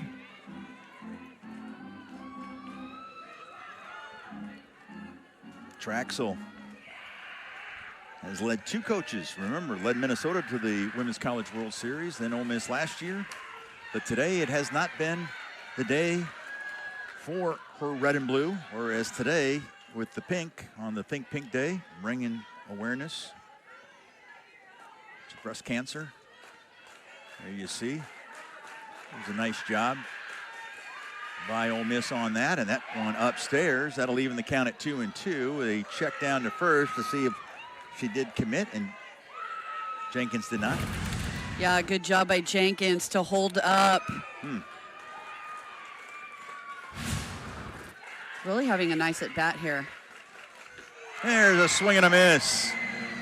Pelosi does it here in the bottom of the 6th as Alabama run rules Ole Miss, and they sweep the doubleheader. What impressed you the most out of the Crimson Tide today? Well, it was a good first game. The second game was just all Alabama, out in the circle, at the plate, just offensively shutting down the pitching staff from Ole Miss. A dominant performance. Yeah, very dominant. And Alabama stays undefeated now, 22-0. Ole Miss looks to bounce back Sunday afternoon. And it's time to put this broadcast to bed. So for Missy Dickerson and our outstanding crew, I'm Will Kohlmeyer saying so long from Oxford. Once again, the final score, Alabama run rules Ole Miss 13-2 after winning game 1 of the doubleheader 5-3. This has been a presentation